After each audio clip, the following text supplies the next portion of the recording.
नमस्कार. निकिताच किचनमध्ये आपले खूप खूप स्वागत आहे. थंबनेल बघून तुम्हाला वाटलंच असेल की कोणती आहे बरं ही रेसिपी.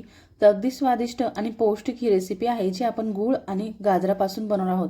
थंडीच्या दिवसांमध्ये खूप सारे गाजर येतात आणि स्वस्त देखील असतात, त्यामुळे ही रेसिपी तुम्ही नक्की एकदा ट्राय करून बघा.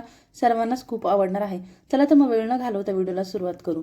तर सर्वात अगोदर इथे मी मस्त अशी लाल लाल गाजरं घेतलेत. तर इथे अर्धा किलो गाजर मी घेतलेले आहे. तर थंडीच्या दिवसांमध्ये खूप सारे असे गाजर येतात, त्यामुळे ही रेसिपी आपल्याला बनवायची आहे. तर याचे साल काढून स्वच्छ धुवून आपल्याला असे कट करून घ्यायचे. अगदी पातळ याचे चिप्स बनवायचे आहे, म्हणजे आपल्याला मिक्सरमध्ये छान असे फिरवता येतील. आता हे आपण साईडला ठेवून देऊया, पुढची प्रोसेस करूया. तर एका मिक्सरच्या भांड्यामध्ये 7-8 बदाम घेतलेत. बदाम आणि काजू दोन्ही तुम्ही घेऊ शकता. आता इथे माझ्याकडे फक्त बदाम होते, त्यामुळे इथे बदाम घेतले, 3-4 हिरव्या वेलच्या घेतल्या आणि मिक्सरला हे छान असं फिरवून घेतलेलं आहे आणि याची पावडर तयार करून घेतलेली आहे. आता जे आपण गाजर कट करून ठेवलेलं होतं ते मिक्सरच्या भांड्याला फिरवून घ्यायचं आहे. अगदी बारीकही करायचं नाही, थोडंसं जाडसर असं ठेवायचं आहे. तुम्ही चॉपरच्या साहाय्याने चॉप देखील करू शकता, परंतु मी मिक्सरच्या भांड्याला छान असं फिरवून घेतलंय. आता इथे सर्व गाजर मी असं मिक्सरला फिरवून घेणार आहे. तर आपलं 1 वाटी गाजर निघालेलं आहे. त्याचबरोबर आपल्याला अर्धा वाटी येथे गूळ घ्यायचा आहे. ते ड्राय होईपर्यंत छान असं याला परतून घ्यायचं आहे. तूप घातल्यामुळे याची टेस्ट देखील खूप छान येते. आता तूप मेल्ट झालं की त्यामध्ये आपण जे मिक्सरला फिरवून गाजर घेतलं होतं ते यात घालायचं आहे आणि अगदी ड्राय होईपर्यंत आपल्याला छान याला परतून घ्यायचं आहे. असं केल्यामुळे यातलं पाणी ड्राय होतं आणि छान अशी गाजराला टेस्ट येते. अगदी व्यवस्थित याला आपल्याला परतून घ्यायचं आहे, जोपर्यंत यातलं पाणी नाहीसं होत नाही तोपर्यंत. आता इथे पाणी अगदी छान मी त्याचं आटवून घेतलेलं आहे. हाय फ्लेमवर आपल्याला ही प्रोसेस करायची. आता पाणी यातलं संपूर्ण आटलेलं आहे. आता यामध्ये आपण दूध घालणार आहोत. पाणी पूर्ण आटल्यानंतरच आपल्याला दूध घालायचं, नाही तर मग दूध फुटू शकतं.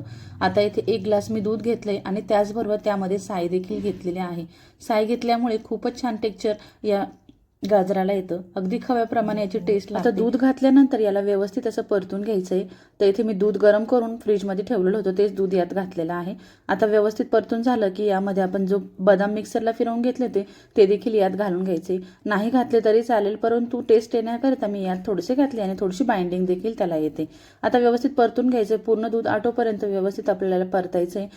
अगदी परतल्यानंतर त्याला अगदी जे खवा असतो त्याप्रमाणे टेक्स्चर येतं आणि टेस्ट तर इतकी छान लागते. असंच देखील तुम्ही खाऊ शकता. अगदी छान याला आता आपल्याला परतून घ्यायचं आहे आणि पूर्ण दूध आटवून घ्यायचं आहे. ही बर्फी खायला खूपच स्वादिष्ट लागते. गाजराचा हलवा बनवण्यापेक्षा तुम्ही एकदा बनवून बघा. आता इथे अर्धा वाटी गूळ यात घालत आहे मी. दोघांचं प्रमाण सम घ्यायचं नाही, अर्ध अर्ध घ्यायचं आहे. अगदी परफेक्ट आपली बर्फी तयार होते. आता गूळ देखील आपल्याला व्यवस्थित असा मिक्स करून घ्यायचा आहे. स्टार्टिंगला थोडंसं पातळ होईल, जसं जसं आपण याला मिक्स करत जाऊ तसं तसं छान असं घट्ट होतं. गूळ वितळेपर्यंत आपल्याला व्यवस्थित याला परतून घ्यायचं आहे. बर्फी बनवण्याकरता थोडंसं घट्टच आपल्याला हे मिश्रण तयार करावं लागणार आहे. पातळ जर ठेवलं तर त्याच्या बर्फीच्या वड्या पडणार नाहीत, त्यामुळे थोडंसं घट्टच करायचं आहे. आता हे व्यवस्थित मी शिजवून घेणार आहे. आपलं गाजर देखील यात छान शिजलेलं जातं आणि खव्यासारखं टेक्स्चर अगदी दाणेदार याला येतं. ही बर्फी खायला खूपच स्वादिष्ट लागते. नेहमीच गाजराचा हलवा खाण्यापेक्षा ही एकदा ट्राय करून बघा.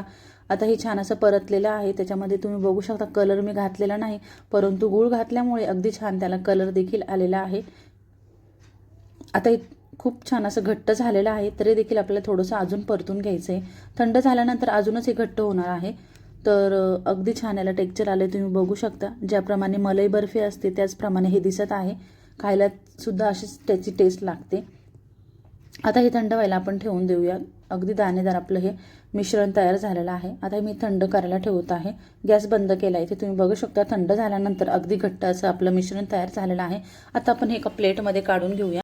प्लेटमध्ये काढण्या अगोदर प्लेटला तेल किंवा तूप लावून घ्यायचं आहे, जेणेकरून आपल्या वड्या अशा छान निघतील. तर याला मी तूप लावून घेतलेलं आहे. अगदी छान व्यवस्थित सगळ्या साईडला व्यवस्थित तूप लावून घ्यायचं आहे.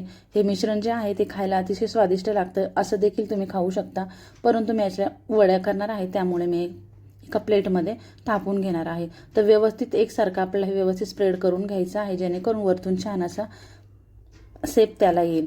तर इथे मी व्यवस्थित असं चमच्याला तूप लावलेलं आहे आणि सर्व एकसारखं याला पसरवून घेतलेलं आहे.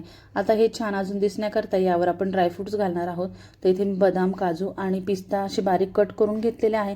हे सर्व आपल्याला यावर घालून घ्यायचे म्हणजे बर्फी आपली छान अशी दिसणार आहे.